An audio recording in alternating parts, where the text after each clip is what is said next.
aluno, explica aí, tudo bem? Mais uma questão aqui do EXP Resolve com a professora de Biologia, né, professora Milena Maia, fazendo aqui com vocês uma questão do Enem de 2023 da primeira aplicação, certo? O texto disserta sobre o seguinte: muitas mulheres sofrem com desconfortos nos dias que antecedem a menstruação, a chamada tensão pré-menstrual. Entre outros sintomas, podem ocorrer alterações de humor. Atualmente, acredita-se que os sintomas são o resultado de quê? Da queda da concentração do neurotransmissor chamado de serotonina, que, por sua vez, está relacionado com a diminuição de quem? A produção dos hormônios ovarianos, estrógeno e progesterona, que é observada nessa fase do ciclo feminino. A redução da produção desses hormônios, né, estrógeno e progesterona, está relacionada com o quê? O que faz, né, essa queda hormonal? Então, vamos lembrar aqui de ciclo menstrual. Gente, nós costumamos explicar o ciclo considerando um ciclo de quê? De 28 dias, tá certo? Então, vamos aqui, ó. Então, em média, né, a população feminina tem um ciclo de 28 dias. Pode ser um pouco mais, pode ser um pouco menos, mas a gente vai usar aqui, certo? O que é a média. É no 14º dia que a gente vai ter o fenômeno de quê? O fenômeno da ovulação, tá certo? O primeiro dia vai ser o dia da menstruação, obviamente, né? O 14º dia vai ser o dia mais provável para a gente ter o episódio da ovulação.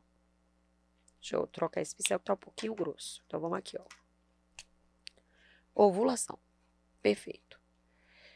Então, aqui, vamos combinar que é a fase pré-ovulatória e que aqui é a fase pós-ovulatória. Beleza? Então, a gente vai ter que entender quais são as transformações que estão acontecendo nesse momento, pré e pós, tá? Aqui em cima, gente, eu vou colocar, certo? As mudanças que ocorrem na mulher dentro dos ovários. Aqui embaixo, eu vou colocar as mudanças que ocorrem na mulher dentro do útero, né? Porque é bom lembrar que o ciclo menstrual, ele tem um ciclo ovariano e tem um ciclo uterino, beleza? Bom, os ovários, eles sofrem influência de quem? Eles sofrem influência de uma glândula que fica lá na cabecinha da gente, na base do crânio, chamada hipófise. Mais precisamente, a parte anterior da hipófise, que é a adenohipófise. Então, de lá saem dois hormônios hipofisários que são o FSH e o hormônio LH. Veja bem, esses hormônios daqui são da hipófise e eles vão para onde? Eles vão para o ovário. Fazer o quê? Vamos lá comigo? Primeiramente, o FSH. O que é que significa essa sigla? Hormônio folículo estimulante. O que ele vai fazer? Ele vai lá no ovário e vai promover, gente, o crescimento daquelas bolsinhas que alojam o gameta feminino, chamado folículo ovariano. Então, os folículos ovarianos, sob influência do FSH, eles vão o quê? Crescer. Então, eu vou botar aqui, ó. Desenvolvimento dos folículos ovarianos. Tudo bem? Então, quanto mais FSH esses folículos recebem, mais eles crescem. De boas? Aí, o que vai acontecer, gente? Esses folículos, à medida que eles vão crescendo, eles vão liberando um outro hormônio que sai do ovário e que vai para o útero. Que hormônio é esse? Esse hormônio é o estrógeno. Que o hormônio estrógeno, gente, que saiu do ovário e vai para o útero, ele vai fazer? Ele vai promover, gente, ó, vou botar assim, em vermelhinho, tá? Ele vai promover a proliferação daquela camada que forra o útero internamente, chamado endométrio. Então, esse hormônio, quando chega aqui, ele estimula a proliferação das camadas de quem? Do endométrio. Tudo bem? Então, ele promove proliferação do endométrio. Tá certo? Aí, esse folículo aqui que vocês estão vendo tá bem crescidão, né? Chamado folículo de Graafi, né? Folículo de Graafi, é um folículo bem madurinho. O que que vai acontecer com ele? Ele vai receber, lá por volta do 12º dia do ciclo, a ação do hormônio luteinizante, tá certo? Esse hormônio chega aqui nesse folículo, termina de amadurecê-lo e faz esse folículo, ó, romper, tá? É o rompimento do folículo que a gente vai chamar de quê? Ovulação, tá? Então, vamos repetir. Para que serve a FSH? Para promover o crescimento dos folículos, mas também promove a produção de quem? De estrógeno. E o que é que o estrógeno faz? Proliferação do endométrio. Só isso, Milena? Não, tem muito mais coisa, mas a gente está focando aqui em ciclo, tá bom? Bom, o hormônio LH, que também é da adenohipófise, vai promover o quê? Amadurecimento do folículo,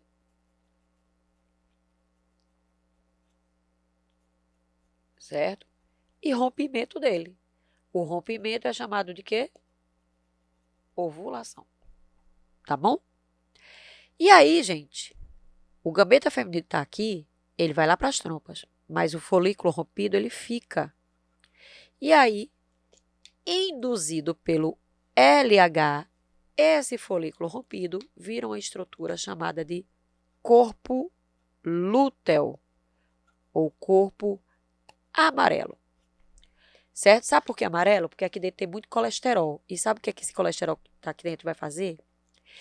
Induzido pelo corpo lúteo, induzido pelo LH, o colesterol que está aqui dentro vai ser matéria-prima para fabricar estrógeno, mas principalmente, vou até deixar mais destacado, para fabricar progesterona. Então, gente, dos ovários sai estrógeno e sai progesterona. E aí o que vai acontecer? Aquele endométrio que já estava bem espessinho, ó, sob efeito da progesterona, ele vai aumentar a vascularização. Gente, isso aqui é tudo cheio de vaso, ó. Claro, né, para nutrir as células do endométrio. Só que com o efeito da progesterona, esses vasos, eles ficam mais tortuosos, eles ficam mais espiralados, certo?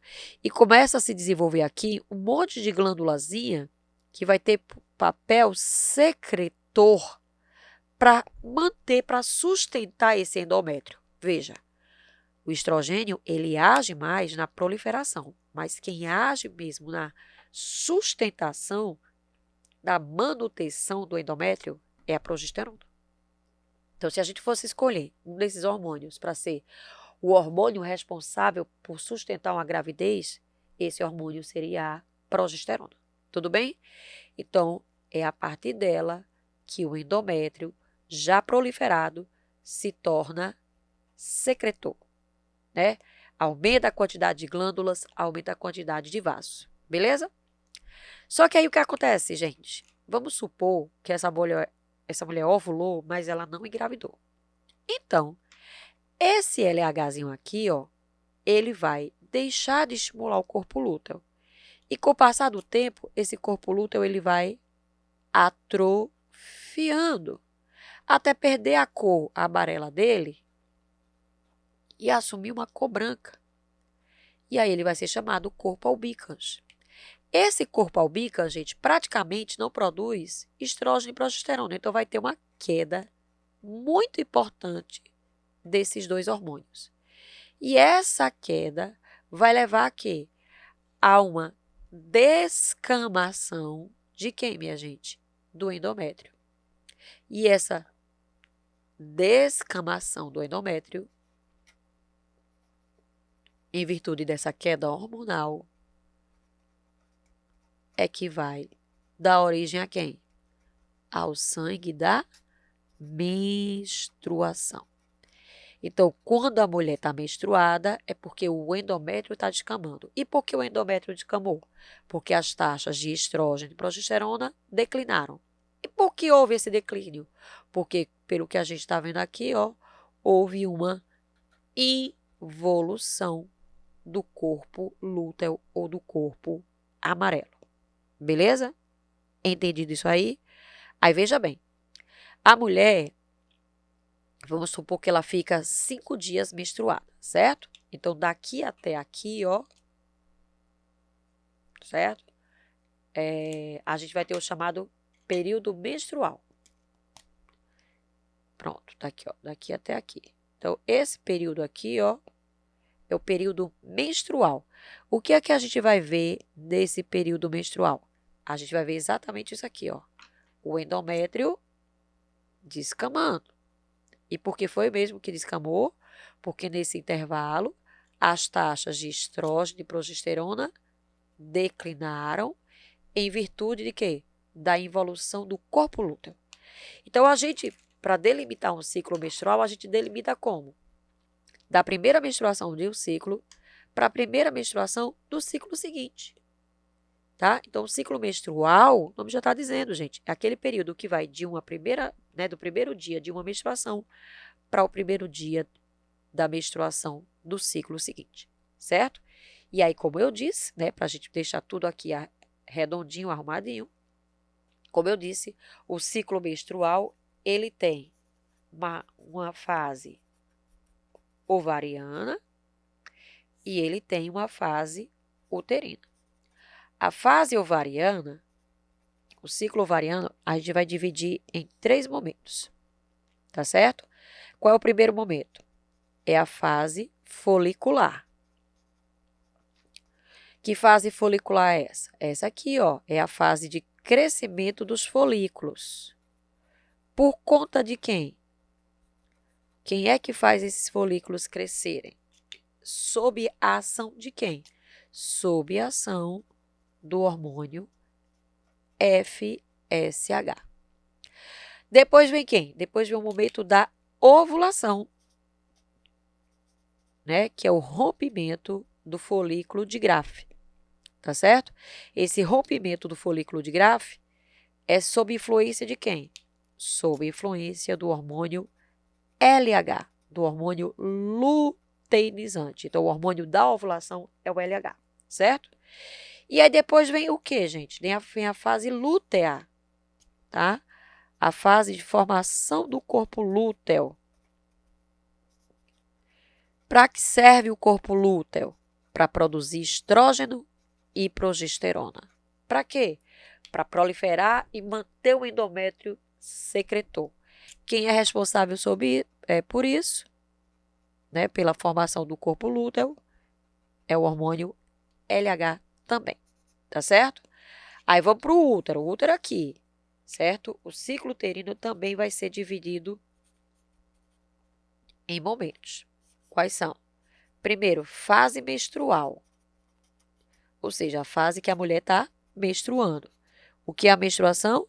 Já disse e repito, descamação do endométrio.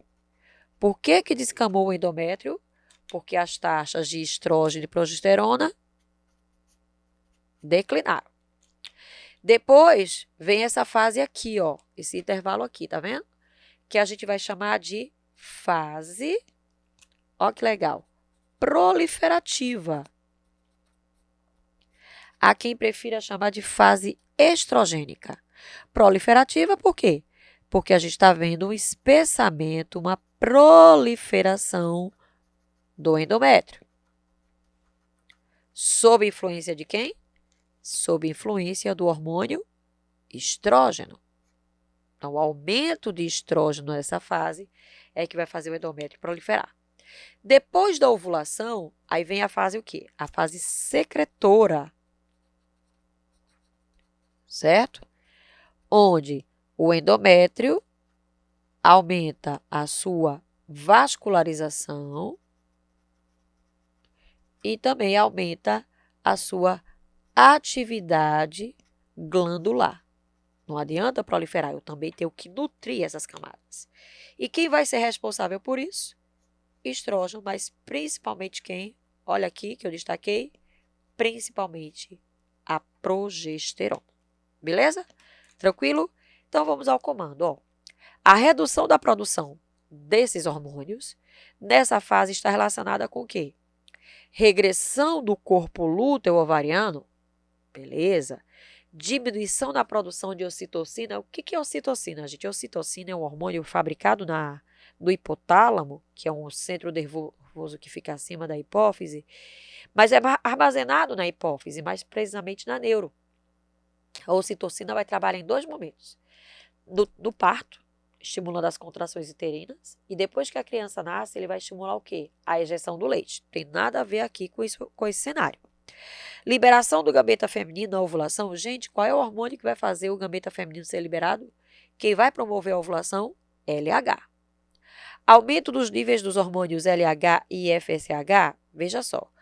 Quando o estrógeno e a progesterona declinam, mais tarde eu vou ter um aumento na produção desses hormônios. Porque se isso aqui declinou, eu vou entender o quê? Que essa mulher não engravidou. Então eu vou precisar repetir o ciclo, mas isso não vai ser logo em seguida, tá certo? Então, a queda do estrógeno e progesterona provoca uma desinibição da hipófise, a hipófise desbloqueada volta a produzir o quê? FSH e LH, tá certo? Mas não de maneira concomitante. Veja que primeiro vem o FSH para depois vir o LH, tá certo? E elevação dos níveis sorológicos de adrenalina. Gente, a adrenalina é um hormônio que atua como neurotransmissor, promove vasoconstrição, acelera o batimento cardíaco. Não tem nada a ver aqui com esse cenário. Então, repito, queda da produção desses hormônios é porque o corpo lúteo, o corpo amarelo, sofreu atrofia. Gabarito, letra A.